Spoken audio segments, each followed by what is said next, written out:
There is a place that looks like a giant eye from space, embedded in the middle of the African land, staring at the sky quietly, as if waiting for humans to finally understand its meaning.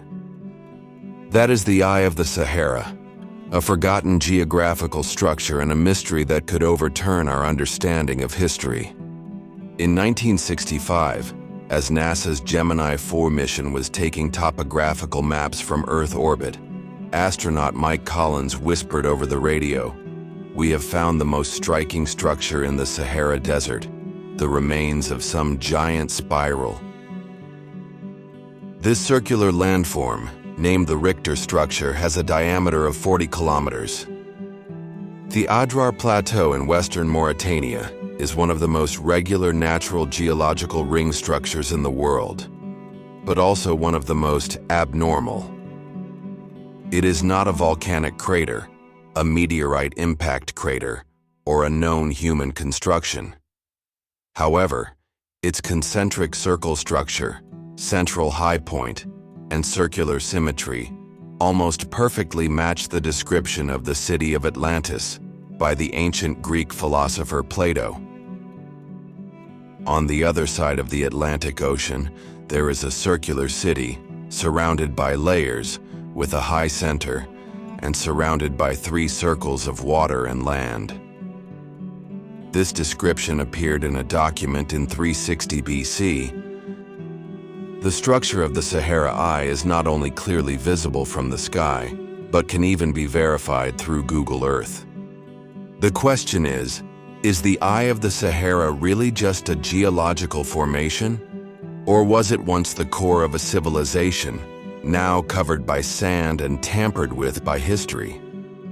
You may not know this, but until 7000 BC, the Sahara wasn't a sea of sand. Scientists call it the Green Sahara period, when there were lakes, rainforest, elephants, and human settlements. Satellite radars have even detected traces of ancient waterways and ruins buried near the Eye of the Sahara. So, could it have really been a city 10,000 years ago? Even more bizarrely, as early as 1948, French geologist Théodore Monod discovered non-local rock components in the area. And it was recorded in an unpublished French notebook, a document that has never been officially cited for decades and exists only in the archives of a Paris library. Why is such a large and regular structure hardly mentioned in textbooks? Why has it never been formally studied by mainstream archaeology, despite meeting all of Plato's descriptions? Who is deliberately ignoring its existence? Is the Eye of the Sahara really just a coincidence of nature, or the heart of a lost civilization swallowed by the desert?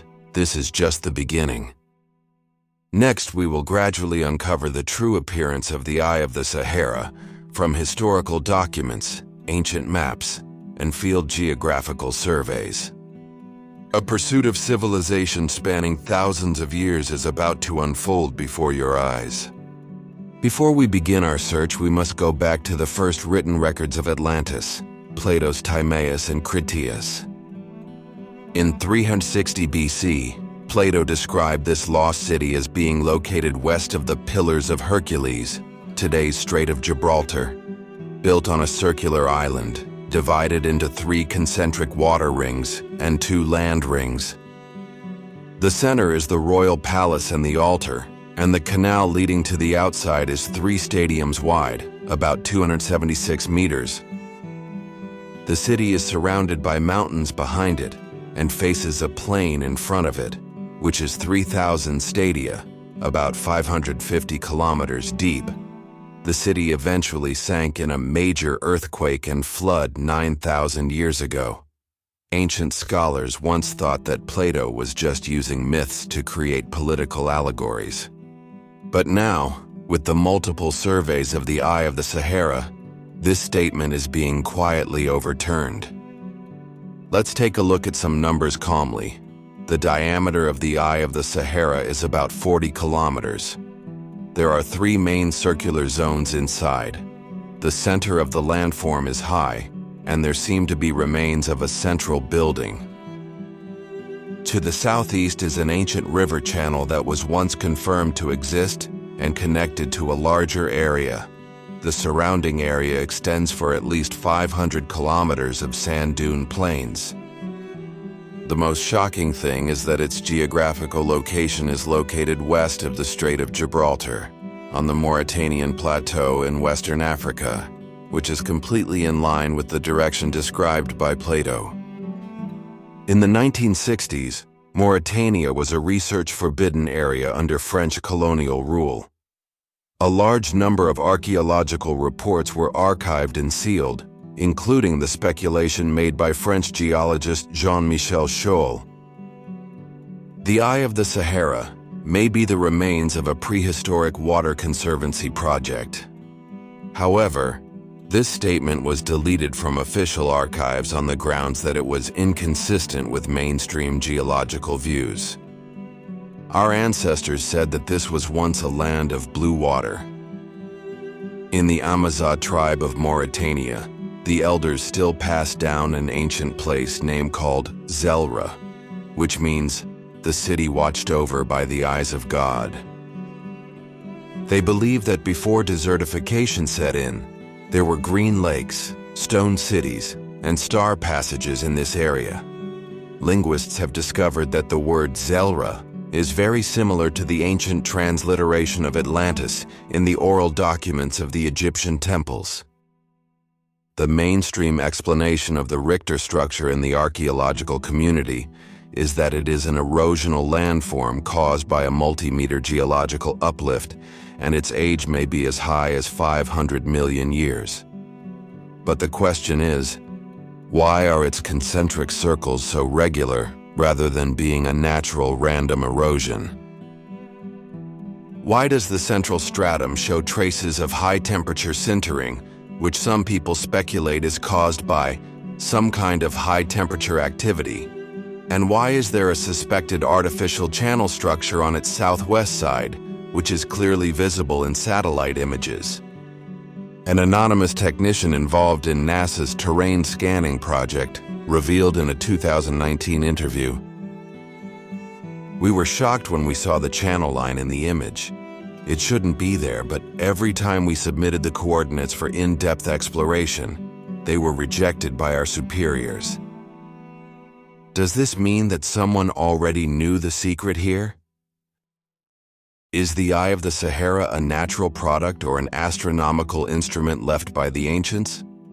Is it a hidden city ruin or a memory device waiting to be awakened?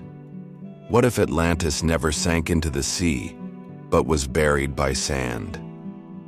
In the next chapter, we will enter the world of mysterious legends and symbols and look for fragments of clues that once pointed to the round city in the mythological systems from ancient Greece to Egypt.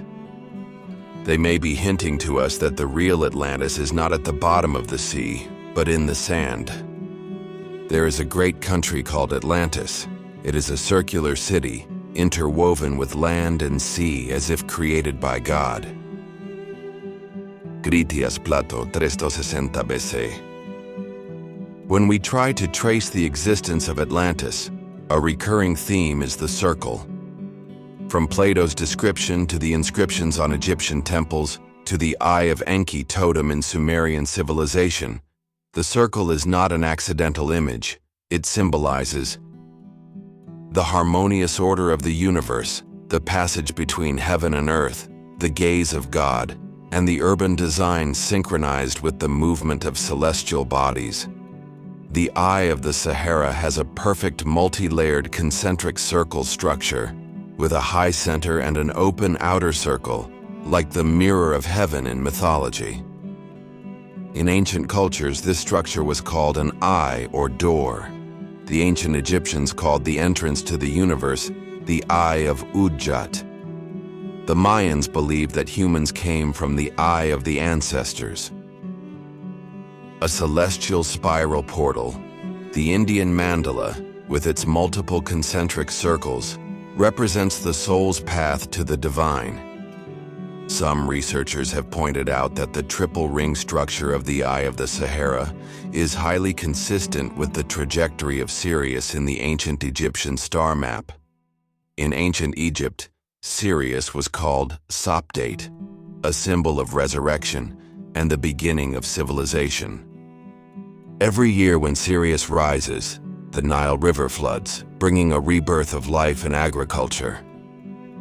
If the Eye of the Sahara was once an astronomical site for worshipping Sirius, or a huge time instrument for recording celestial phenomena, then its existence is not only about relics, but about the inheritance of knowledge. If the Dogon people are descendants of the ancient Atlantis civilization, their eyes may not just be symbols, but also carriers of distant memories. They remember the round city and the astronomical civilization buried by sand.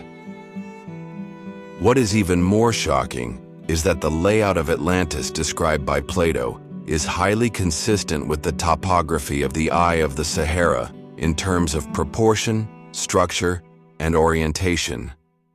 But one point is overlooked by most people. Could it be that the seawater surrounding mentioned by Plato does not refer to the current ocean, but to the inland sea of the ancient Sahara? Geological evidence shows that there were several lakes and inland seas in the Sahara region between 11,000 BC and 5,000 BC. The Eye of the Sahara is located where a dried-up waterway meets an ancient lake basin. All this suggests that the area around the Eye of the Sahara was once a land of life where water and land intersected, and that round city may have really been born, prospered, and then swallowed up by floods and sandstorms. If there really is a prototype of civilization preserved in the landform, then is the Eye of the Sahara the prototype city in our memory?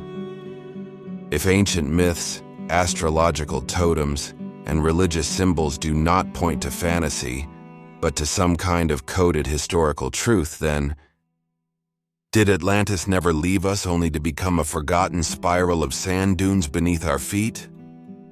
Why is it so symmetrical? Why is it not a meteorite but shows signs of high-temperature sintering? Is it a natural wonder? Or is it a man-made sign? In 1965, NASA's Gemini 4 mission recorded the first clear image of the Eye of the Sahara. American astronaut James McDivitt described it as a perfectly round landform that is disturbingly perfect. Soon, geologists gave a reasonable explanation: domal uplift.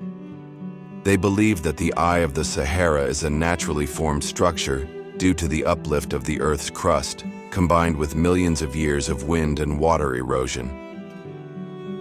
Anomaly. 1. Geometric symmetry is too perfect.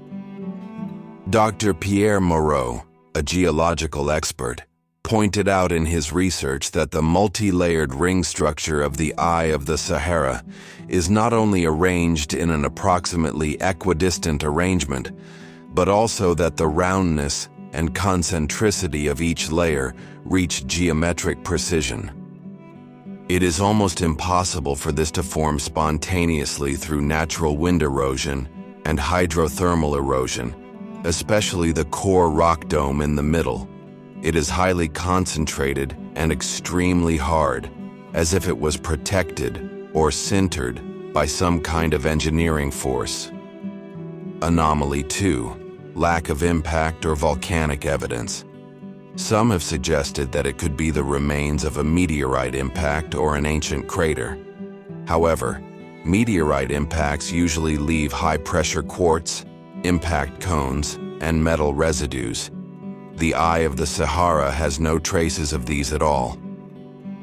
Volcanic activity is usually accompanied by basalt eruptions, ash beds, and lava channels, geological features that the Eye of the Sahara does not possess. Geological dating shows that the structure was formed in the Precambrian period about 500 million years ago. But strangely, the top layer of rock shows the characteristics of being instantly melted by high temperature and then cooled again, while the underlying bedrock has no signs of thermal metamorphism. This phenomenon is called abnormal sintering of the surface layer. Is this natural geothermal activity or some kind of high-energy technology legacy? Anomaly 3. Magnetic field interference and radar noise. In an amateur scientific exploration program in 2018, the exploration team used a portable magnetometer and ground-penetrating radar, GPR, to test the periphery of the Eye of the Sahara, and found that the magnetometer readings fluctuated violently in several specific sectors, showing a periodic pulse curve. The radar signal was completely lost at some points, as if it was shielded or encountering some kind of sealed structure. In infrared scans, abnormal heat sources appeared in some central areas that were 3 to 4 degrees C higher than the surrounding areas, but there was no evidence of geothermal activity. This signal interference, called the spell of the sleeping eye by the locals, is the reason why they have not dared to approach the core of the place for thousands of years. Anomaly 4.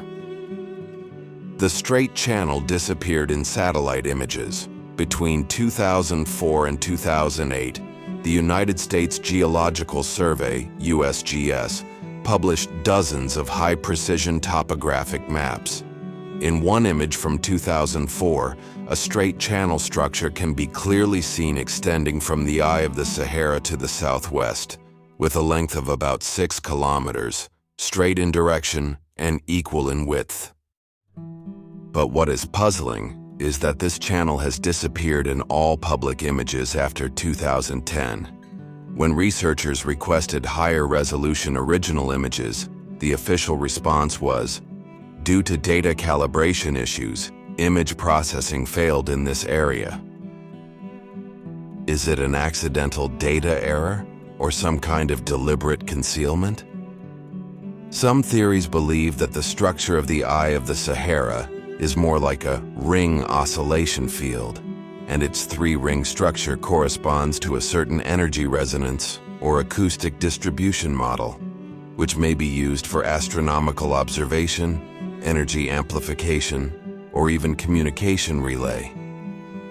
This coincides with the legend that Atlantis constructed energy circuits through water and stone.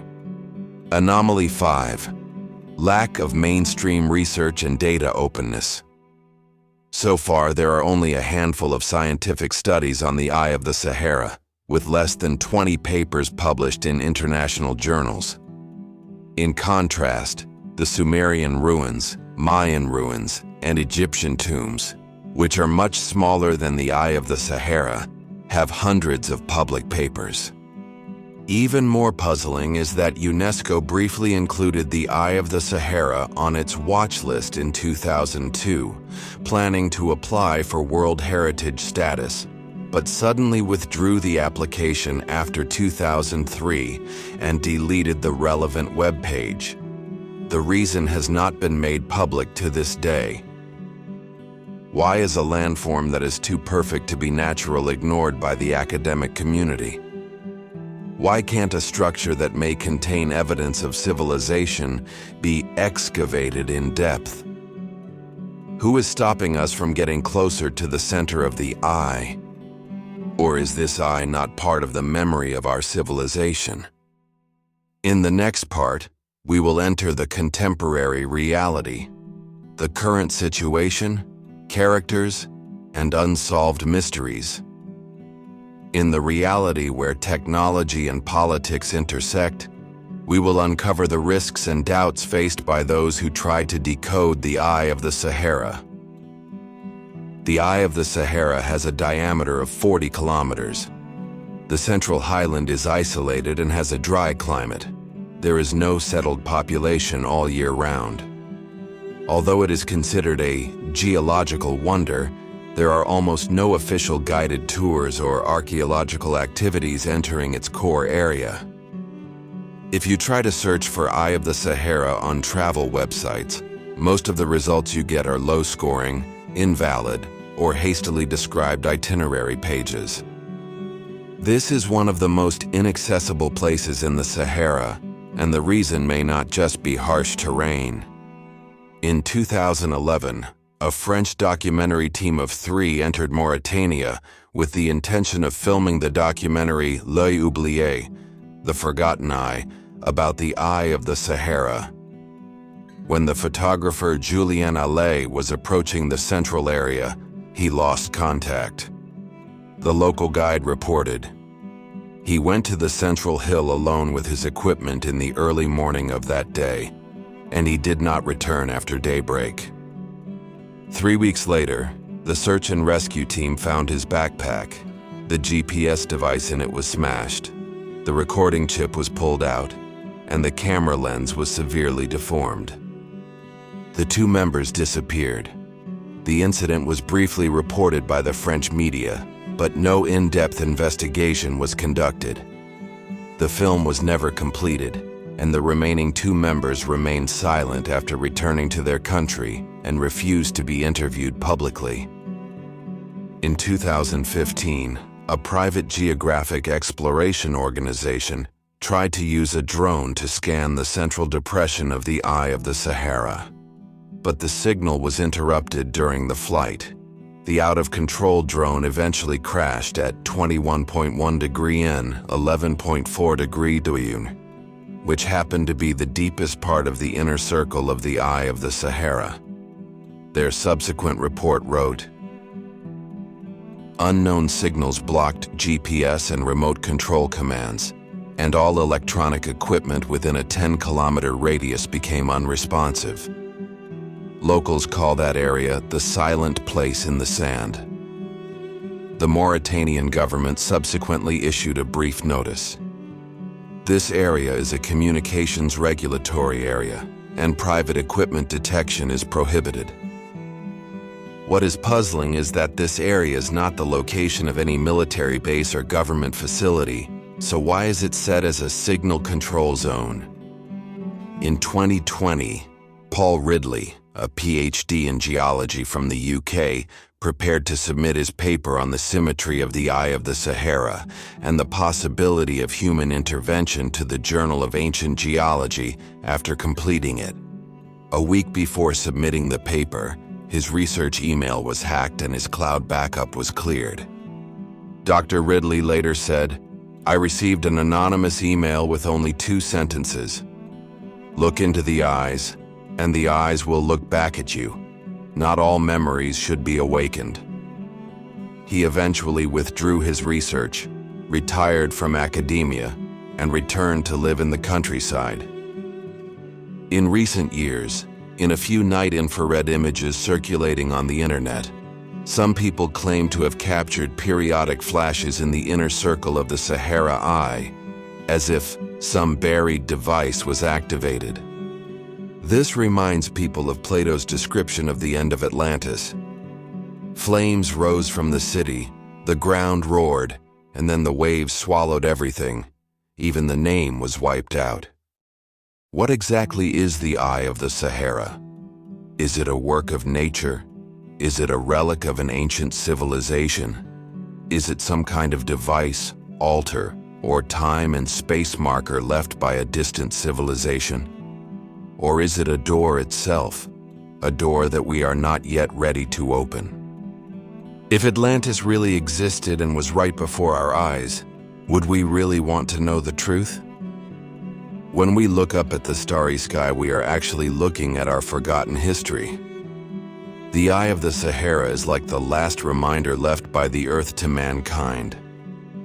It does not stand proudly like the pyramids, nor is it as solid and solemn as the stone statues.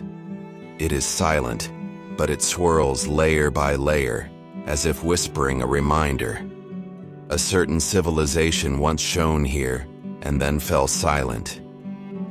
Perhaps this eye is not just a geographical structure, but a metaphor for a certain consciousness, a truth buried in the sand, a collective memory that we dare not face.